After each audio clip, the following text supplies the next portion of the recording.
পূর্বাভাস দেওয়া হয়েছিল সেরকমই হয়েছে ল্যান্ডফলের সময়।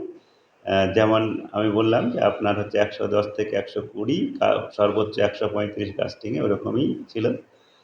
আর যেমন বলা হয়েছিল যে জায়গায় যেমন মঙ্গল আর সাউথ ওয়েস্টে সেই জায়গাতেই আপনার ল্যান্ডফল হয়েছে। টাইমেও যেমন মধ্যরাত্রে বলা হয়েছে ১০:৩০ থেকে আপনার ১২:৩০ মধ্যে এটা ল্যান্ডফল করেছে।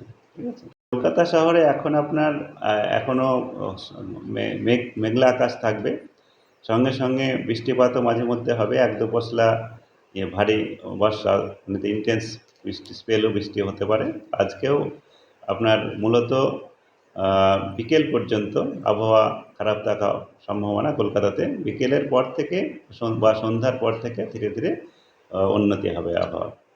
আজকে দিনের বেলাতে আপনার আবহাওয়া থাকছে। হাওয়াতেও আপনার এখন সকালের দিকে কোথাও কোথাও দমকা হাওয়া ৫০ থেকে ৬০, তারপরে ধীরে ধীরে ৪০-৫০, কোথাও কোথাও দমকা হাওয়া দিনের বেলাতে থাকার সম্ভাবনা থাকছে।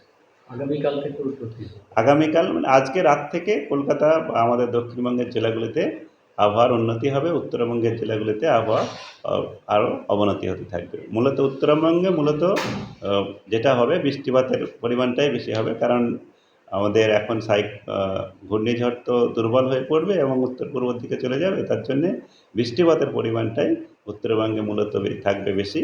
বাকি বাতাসের গতিবেগ যেমন আমাদের স্কোয়ালি টাইপের ওয়েদার ৪০ থেকে ৫০ এরকমই থাকবে, তার বেশি না।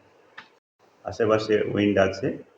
আর আমাদের এর প্রভাবে সর্বোচ্চ আমাদের ওই কলকাতাতে যে উইন্ড রিপোর্ট হয়েছে তাতে 74 kmph রিপোর্ট হয়েছে। দমদমে 91 kmph কিলোমিটার/আওয়ার রিপোর্ট হয়েছে। আর 100 মোর দ্যান 100 যেরকম আমাদের এক্সপেক্ট ছিল, যেমন 110 ওইরকমভাবেই আমাদের অতিক্রম করার সময় স্পিড 135 সর্বোচ্চ ছিল। এর প্রভাবে এখন আমাদের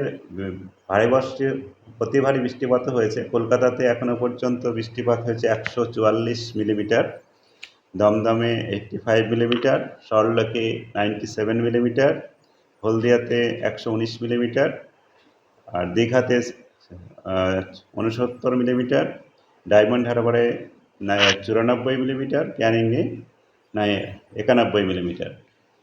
এগুলো আমাদের যেগুলো রেগুলার অবজারভেশন পাই সেগুলো থেকে। এখন সকাল 8:30টার সময় আমাদের আরও অবজারভেশন আসবে। এরপরে